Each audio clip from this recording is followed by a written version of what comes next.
My name is Sue. Mother and father bought a house on Lakeview Parkway right after when they were married in 1924, I think it was.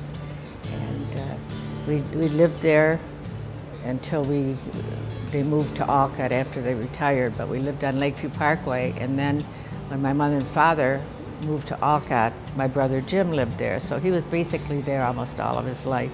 It was a wonderful street to grow up in. There was 2 parks in the middle of it, and kids came from all around, and all the surrounding streets. The kids came over and played, and we just had a wonderful, wonderful upbringing and a wonderful neighborhood to be brought up in. And you would go over to your friend's house, and of course there were no telephone. You had a telephone, but you didn't use it except for an emergency. And no cell phones, of course, so you'd go over and you'd stand outside of someone's house and say, "Gay, Gay, can you come out? Can you come out?" And she'd yell out, "Yes, I'll be right out." So it was really great. There were 7 kids. There were actually eight children in my family. A boy, Jim, the oldest, then Margie, Patty, Dorothy, and then there was a boy, Peter, who died at about a year of pneumonia. In those days, almost every family had a child who died. It was before antibiotics. And then there were 3 girls, Tachi, who was Catherine, myself, Sue, and Cece. I remember Aunt Margie. She was just 10 years older than I was when I was little, and she still was 10 years. And I called her Mama Margie because each of the older girls, Margie, Patty, and Dorothy, were kind of in charge of because there was 3 older girls, then 3 younger girls, and they were kind of in charge of us. And Margie was the one in charge of me, so I was lucky. My father loved to travel.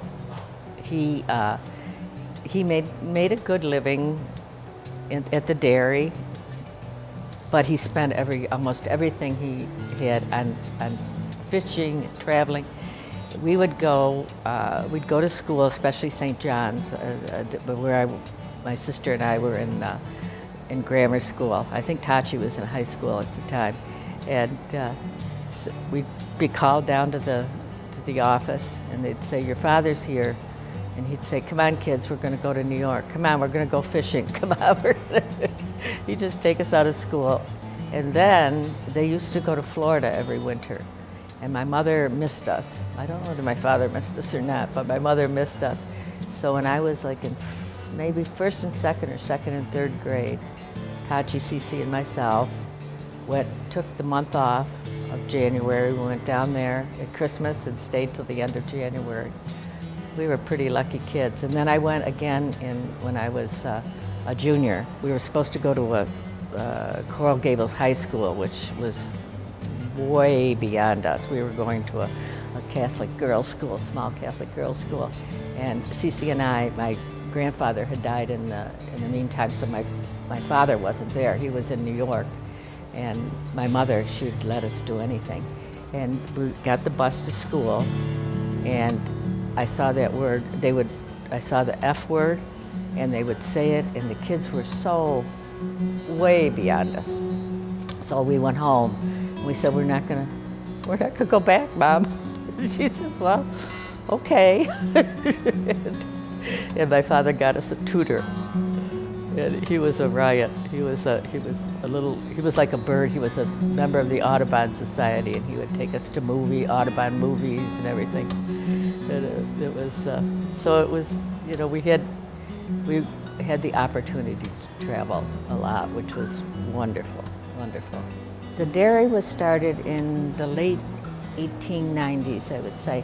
My grandfather lived in Lowertown, and he had a cow in his backyard. And he would milk the cow and then go around to the various homes, and he must have had a horse and wagon. And about 5 or 6 other people, neighbors, had the same thing. And he found that there was some bottling machine. So he bought the bottling machine and organized Citizens Dairy with these other 5 farmers. they weren't really farmers. It was just like a house that they lived in. And then gradually my grandfather bought out each of the farmers, I'm going to call them farmers, and it became Castle's Citizens Dairy. And it was on Market Street in Lockport. And, they had roots, and they had made candy, and we all worked there from the time we were 8. I started when I was 8, washing dishes and things. And it was Castle's, and then they moved up to East Avenue, and Castle's was like the soda shop for the kids. The high school was just across the street, and all the kids went to Castle's. Meet you at Castle's. That was the thing. So the dairy was a very big part of our life. In 1970, my father sold the dairy. My brother worked. He was the only one we all worked, but then went on to different things. But my brother worked with my father, and my father really had the dairy too long, but he was worried about Jim's livelihood, his job. But in 1970, Dairy Lee bought him out, and part of the deal was that Jim have a job there. So Jim had a job in Buffalo, and in Alcott we had an open air dairy, just ice cream place, and we worked there from the time. That's where I started at 8, and then started dipping ice cream cones, and I could hold 6 double dip ice cream cones in my hand. So that was, we really had a lot of fun working at the dairy, and especially when my father was out of town fishing. We could close early, and we could do foolish things. Like one time we had those hats that, the paper hats, you wouldn't remember them, but anybody my age certainly would. And we put crazy names on them, and then we put a sign up and said, in order to order, you have to call the girls by name. So this was going, Myrtle, Veronica. Of course, my father was away fishing then. I worked all through college there until I started teaching after college. Oh, the yearbook from Lemoyne. After I graduated from high school, I was the valedictorian. That was the only time I saw my father cry. I think he was crying in the audience. But then I was supposed to go to Niagara University, and I was going to live at home and get a ride, I guess. Right in June, I got a notice that I had won a New York State scholarship, so I was able to go away to school. And my 2 good friends, Nikki and Jeannie, were going to Lemoyne, so I was just thrilled. And we lived together the first year, and then Jeannie changed schools, but Nikki and I went all through the 4 years together. This is the first time I went out with your grandfather. It was the fall, Pratt's Falls, I think it was, and I think it was the first time because I remember I had borrowed this. It was a green knit dress. Her mother had made it. I think it was Liz's, and I met your father in, I think, Walter White's, or maybe in school or something, and he asked me to go out. So Maureen McGuigan was my roommate at the time, so I walked in, and I had to change my clothes because he was going to take me to the Braylock in Cazenovia. And so I said, oh, I gotta get some, flat shoes because he's short. I was like 5'8.5" at that time. And so, yeah, that's where that was taken. I still remember that green dress. I was a junior in college. He had gone to Notre Dame and then went into the service for 2 years. He was in Germany, came back to Lemoyne, and that's when I met him. And then we were married in 1960. We went together from 1958, I guess it was. Taught in Lewiston, which is not too far from Niagara Falls, and I taught for 1 year. It was great. I loved it. I taught English and history to 8th graders, and we had a wonderful staff. And it was Tachi also taught there. She taught I was in the junior high school, and she was in the the elementary school. But then I married Terry that next summer after college, and we moved to Syracuse, and I taught on and off throughout the years, but in those, I think it's still true now, you have to get your master's within 5 years, and I didn't because Tim, Casey, Sarah.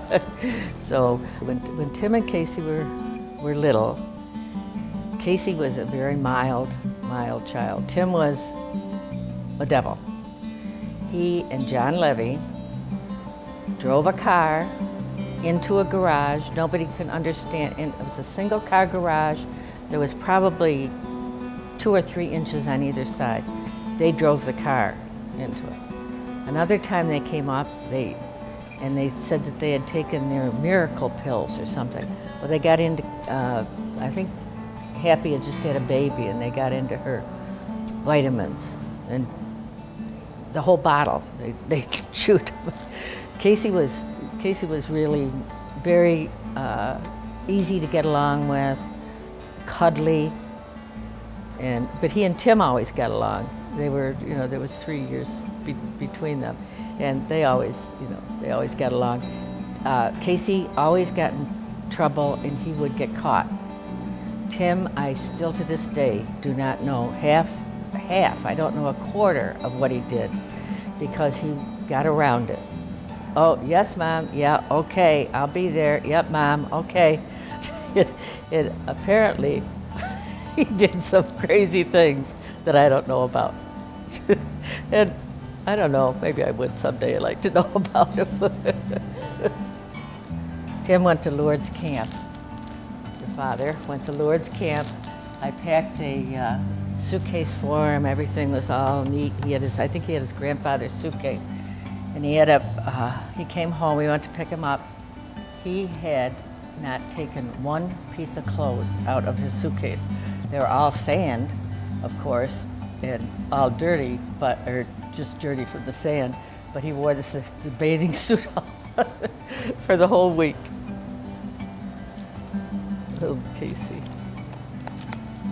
I don't remember that one. Oh, this is out at Skinny Atlas.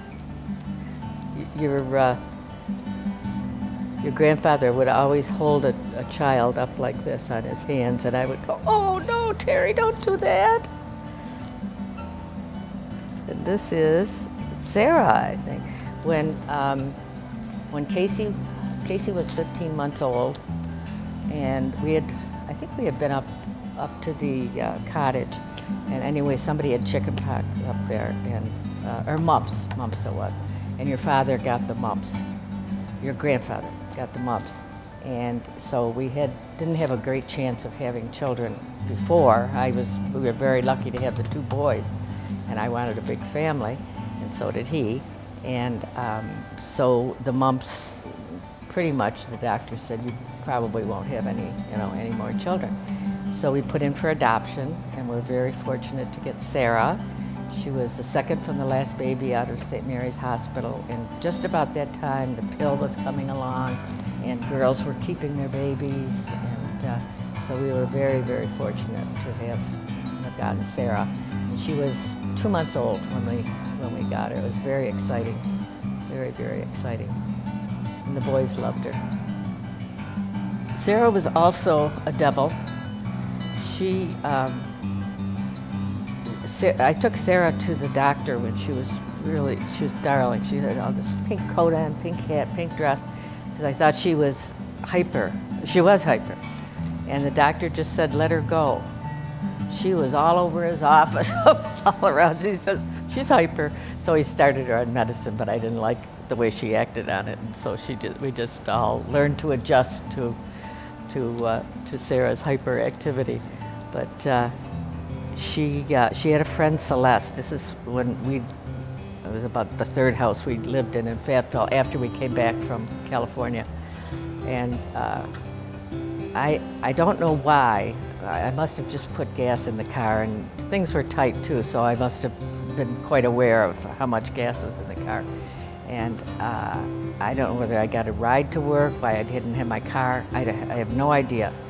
But I next time I got in my car, there was like a half a tank of gas. And she was 13 years old, and so she and Celeste went on a little tour. Celeste drove, though, Sarah said. So she was something else. So, going on to 1973, I discovered that I was pregnant, and Maggie came along, and I was 36 years old. And I wasn't, how do I say this? We didn't do it a lot.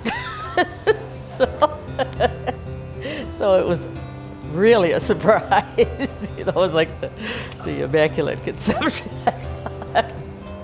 And then Maggie was a sweet little baby. Maggie and Casey were my easiest children. And Maggie when we moved to California, Maggie was only 9 months old. And she would stay in her crib. The kids all went to school, and until the kids were off to school, she would just stand in her crib and look around with wet pants, and she was very, very easy.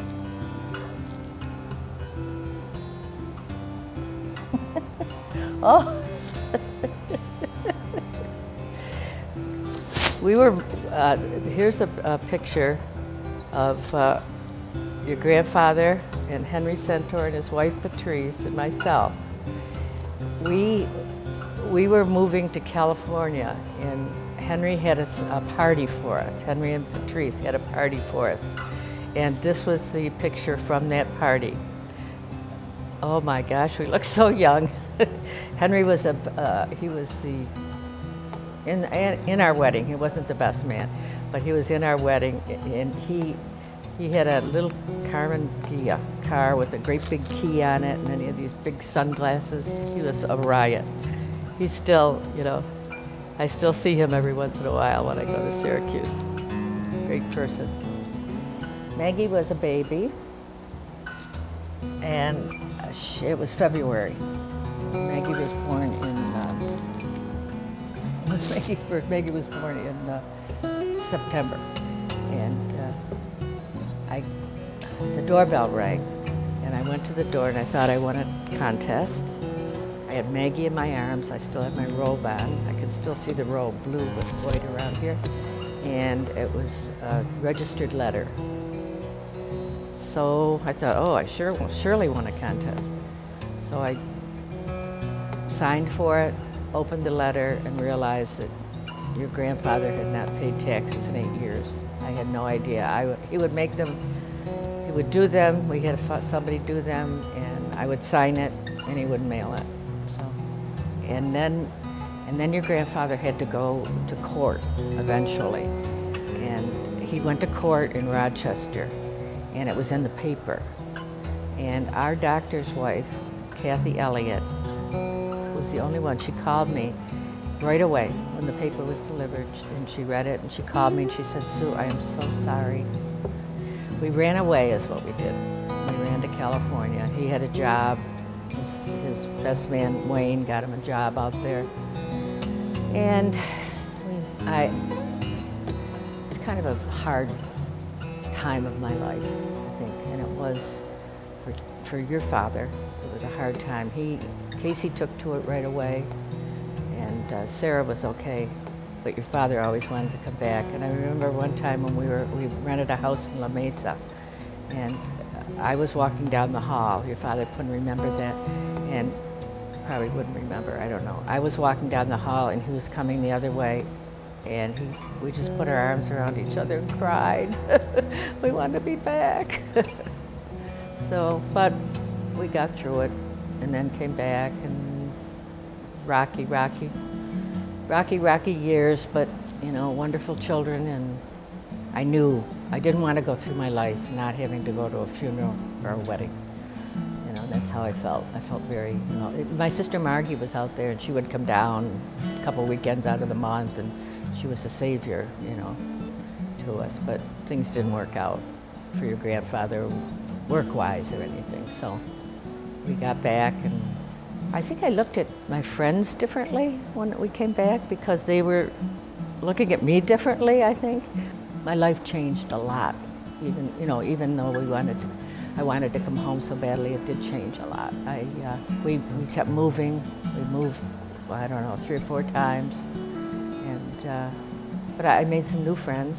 Maureen Shanahan, who lived down the street from us at one point, was a really good friend and still is. And Jean Holmes was a good friend. So I've always been able to have a couple of good friends. When we got home from California, and I had another Immaculate Conception at 42, little Kate. When I found out I was pregnant, I wouldn't come out of my room, and your father was 16 or 17 at the time, and he was furious at me. I'd come out and feed them and go back in, and so finally he came into the room, and he said, "What's going on, Mom? You gotta tell me. I can't stand it." And I said, "I'm pregnant." So, but everything turned out fine, and unfortunately, 6 years later, your grandfather and I, divorced, and we moved back up to Lockport. But Kate has given me some kind of run around at times, but she's like Tim. She kind of, she knows how to hide it. She knew how to hide it. Yeah. But your father was a master. In case he got caught every single time. Okay, now I'm looking at a picture of Kate. If you can see Kate behind the glasses are bigger than her face practically. When we went up to, this is when we lived up at my mother's, and I just had a job as like a teaching aide, and we didn't have any money. But she had bad eyes, and so I would take her to Dr. Lamont, and he examined her, and I think he was a friend of my brother's. I don't think he even charged us for the examination, but by his desk, when you checked out, there was a box of free frames. They were so outdated. So I got mine there too. So Kate says, "Oh, Ma, what did you do this to me for?" I said, "I had no choice, honey." Did you want to see? So that's Kate. Wow. We lived in the cottage in the summer and then went into the house in the winter. My father had died by then.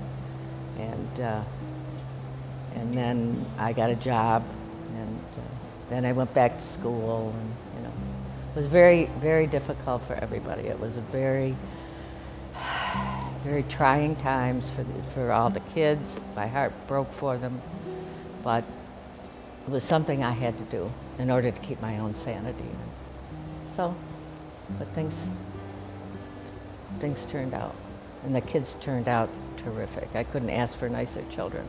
Father really didn't date a lot of girls. He didn't have a real steady girlfriend or anything like that. But he went to our RIT. On Thanksgiving, he came home, and we were living on Pearson Road, and he had Robin with him. Robin, everybody loved her from the beginning. She is like a daughter to me. I just got a birthday card for her. I said, "I love you like my daughter." I always call her my 5th daughter. It was her fourth daughter. Yeah, I didn't have a yard child. I was always kind of sarcastic, I guess, my sense of humor. Kind of low key, but sarcastic. And we lived in Fayetteville then.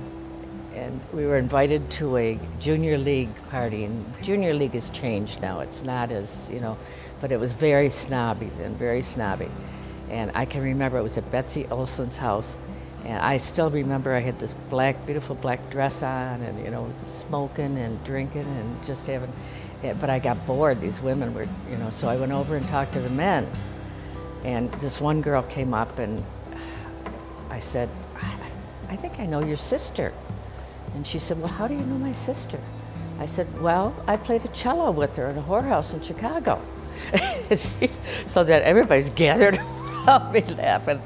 So about a month later, Susie Quinlan was the one who invited us to this other party out in Casanova. And I can't remember her name. Ann Taylor, her name was. And she came up to me and she said, I want you to meet somebody, Sue. And she said, here's my sister. So yeah, that was funny. So I got the reputation of that one who played a cello in a whorehouse in Chicago. I liked rock and roll. When that came in, and a lot of people were, looking down at it, but I liked it. I loved it. Chubby checkers, and I liked to dance. And in fact, my oldest granddaughter taught me how to twerk. And for a couple of years there, I was able to twerk. And my back started going out. I went to the doctor. I was doctoring, and then he said, I'm sorry, I'm going to have to do an operation. I said, the only thing I want to be able to do after this operation is twerk. He said, what? So I gave him a good laugh, but it didn't work. I can't twerk anymore. My friend Nancy, when I was pregnant for Tim, and I met Nancy at I think it was it was a party at the Calvary Club, and I said something real fresh, and she was real fresh, and so she and I just loved each other right from the beginning, and Nancy, her husband Rob, owned the hardware store. And Nancy had 9 children, I think. She had, almost every child that I had, she had a child the same age. Communication when I was younger was certainly, it was like the old, certainly the old days, like ancient history. But it was, living was so much easier. You didn't worry about, oh my gosh, there was an earthquake here, there was the people in Puerto Rico can't, you didn't hear about those things. And maybe you'd read something in the paper, but the news was so very, very different. Now it's gone overboard, I think. And, but I must say that I love the convenience of texting the kids, I'll be there in a few minutes, I'll meet you, It's very easy, but it is overload, I would say. And it was much simpler. We had a much simpler life. At first, when I was younger, we had one telephone, and it was, as I said, it was only for emergencies. So if you wanted, you always would write. As gradually it became, my sister Dorothy worked for the telephone company, so she got a free telephone. So things became a little bit easier, growing up. But we still wrote letters to each other. And it was probably, you'd write somebody, and maybe 2 weeks later you'd hear back from them, and you'd get more of your feelings out, I think, in a letter than you do a text or something that's so short and kind of impersonal, I would say. But the letters, and I don't write anymore. It's too easy to just text somebody. The changes didn't begin probably until maybe more college, and after that, and the computer was certainly the biggest change. I think I think we were very naive as women that we were, I think, considered second-class citizens by men. Not, my father he had 6 daughters. He never said anything that made us feel that way, but I think the culture of the times was that women were second-class citizens. And so that has been such a big change, and it's still happening. Look around the world, it's in Saudi Arabia, they just got their driver's license. And so I think the the computer was the biggest change. The attitude towards women, which is just evolving every day, you know, was the second one. How children are treated. And when we grew up, we were not the center of our parents' lives. Nowadays, I see more so that the kids are the center of everything. We kind of were left a lot to ourselves and our friends, and our growing up was easier because of that. We didn't think that we were big shots or anything like that. We were just, you know. Yeah. If I could put myself from here into a period back in my life, I think I'd go back to high school. I loved the nuns. I loved my friends who I still see, and that my brothers and sisters. I think I would. I don't think I'd get married right after college. I think I would have, I wanted, even in high school, I wanted to go away. Like my friends were going to go down to Lake George and work, and my father, well, he wouldn't let me because he wanted me to work at the dairy. I would have traveled more, or, you know, I think that's one thing I regret, that I didn't have that opportunity. And that was the culture then, though, Casey. It was, you know, you went to college, you got married, and you had children. I do want to mention that I am the last man standing in our family. Out of the 8 children, I'm the only one left, and it's a very very difficult concept and difficult living it, because it's I go to call Tachi, I go to call Cece. They're not there. But that's life. If I had a billboard,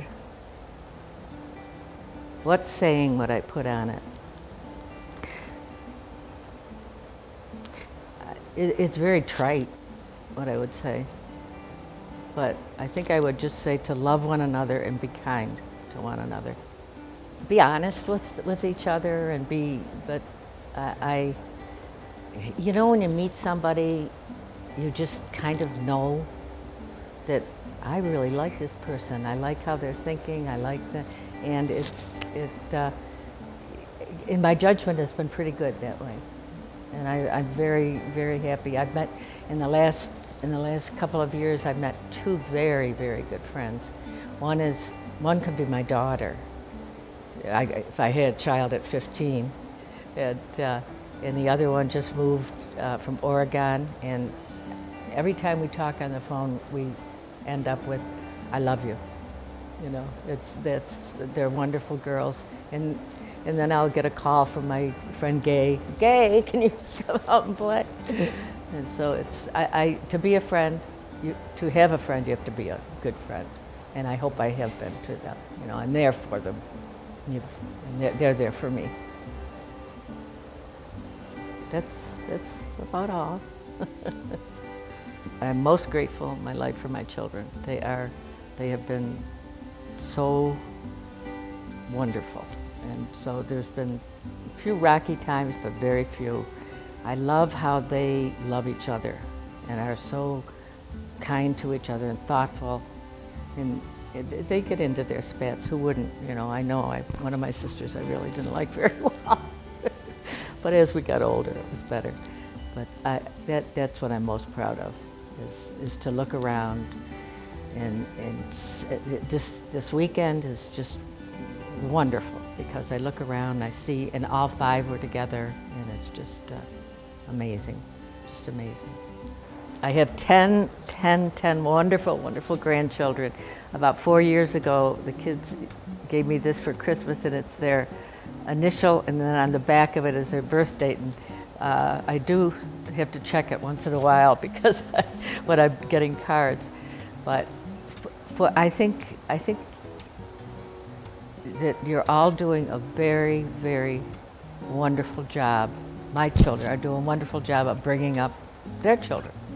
I don't see this, as I mentioned before, how we were a part of the family. We weren't the main focus of the family. And that's how I see that you kids are doing it. And I hope that they would take this experience of mine and their parents and treat their kids like that.